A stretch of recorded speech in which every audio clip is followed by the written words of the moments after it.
Tones नदीत बस कोसळून मोठा अपघात झालाय आणि यामध्ये 45 प्रवाशांचा मृत्यू ओढवला आहे। नेरिया भागातल्या गुम्मामध्ये बसला अपघात झाला आणि मृतांचा आकडा वाढण्याची भीती व्यक्त होते आहे।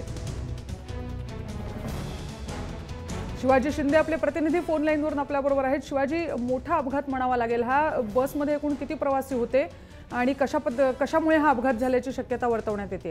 रुजुता, अजून हा अपघात कशामुळे झाला याची माहिती तुर्तास मिळालेली नाही, पण जी माहिती समोर येते की टोन्स नदी आहे, हिमाचल प्रदेशमध्ये टोन्स नदी आहे, नदीमध्ये ही सगळी दरी, तिथे या नदीमध्ये संपूर्ण बस कोसळली। या संपूर्ण घटनेमध्ये जवळपास आता मृतांचा आकडा हा वाढलाय, 45 जणांचा याच्यामध्ये मृत्यू झालाय। पण या सगळ्या प्रघटना ज्यावेळेस घटत होती त्यावेळेस जो ड्रायव्हर बरोबर जो कंडक्टर असतो तो तिथे होता, त्यांनी उडी मारली आणि तो त्याच्यातून बाहेर पडण्यात झालं, पण पोलिसांनी त्याला ताब्यात घेतलं आणि संपूर्ण घटनेचा आता सध्या तपास करतोय पोलीस की नेमका हा ऍक्सिडेंट कशामुळे झाला। पण ही खासगी बस असल्याची माहिती समोर येते आणि ही बस जे पर्यटक आहेत त्यांना घेऊन चालली होती हिमाचल प्रदेशमध्ये आणि तिथे असलेल्या टोन्स नदीमध्ये ही संपूर्ण बस कोसळली आणि त्याच्यामध्ये जवळपास 45 प्रवाशांचा मृत्यू झाला। हा मृतांचा आकडा वाढण्याची शक्यता आहे, कारण स्थानिक तिकडचे लोक त्या मृत डेड बॉडीज बाहेर काढण्याचा प्रयत्न करतायत आणि हा अनेक बॉडीज बाहेर येत असल्याची माहिती मिळते। शिवाजी, धन्यवाद या माहितीसाठी।